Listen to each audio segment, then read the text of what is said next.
In the times of marriage, for example, somebody comes and wants to marry so-and-so, and they ask, well, what do you know about so-and-so? At this time, one cannot say, oh, he's a wonderful Muslim, she's a wonderful Muslim, just say good things.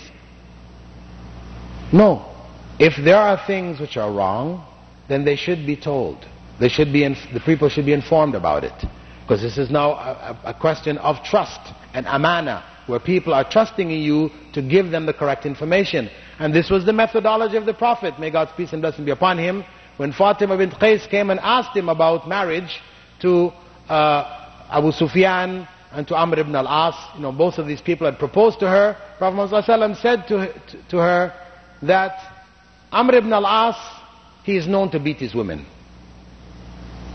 And Abu Sufyan is stingy. He doesn't share his money.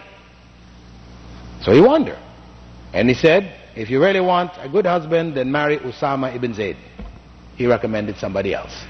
Okay? So those circumstances, it is permissible for us to speak about the faults of others. Or in cases where we're going into a business deal.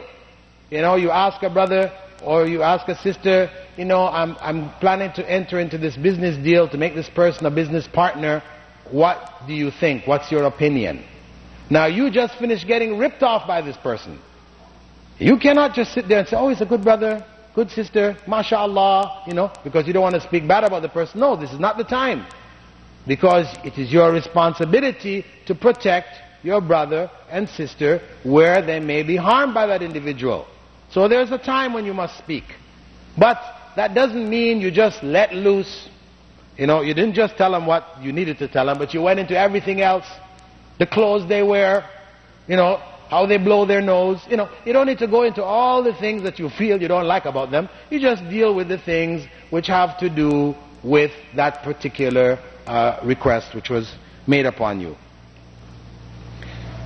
So that second or that fourth group are those who love each other for the sake of Allah. They meet out of the sake of Allah and they separate for the sake of Allah. They advise each other for the sake of Allah. When they see each other doing wrong, they advise each other. وَتَوَاصَوْا بِالْحَقِّ وَتَوَاصَوْا بِالصَّبْرِ. They advise each other to be patient and they advise each other to be truthful. Furthermore, they excuse the mistakes of others. They try to have a good thought about their brothers and sisters. And the Prophet ﷺ had said, Al-mu'min mir'atul mu'min, that a believer is a mirror of his fellow believer or her fellow believer. We also, as believers, should make dua for our brothers and sisters in this life as well as after their death. Because Prophet ﷺ had said, Du'a al-akh li-akhi bi-dhahr al-ghayb la yurad. The supplication of a brother for his brother, of a Muslim for another Muslim, in their absence, is not rejected by Allah. And we also give them the benefit of the doubt. Where a circumstance appears that they have done something wrong, we try to find some excuse. Maybe we have misunderstood. Maybe they misunderstood.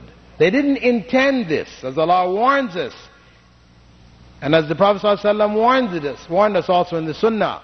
When Allah told us, إِنَّ بَعْضَ الظَّنِّ إِثْمٍ, indeed some forms of doubt is sin.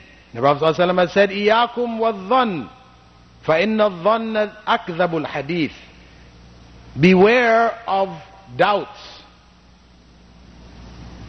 For indeed, speaking about doubts is the worst or the most lying form of speech. And the fifth category is a man who is called by a beautiful and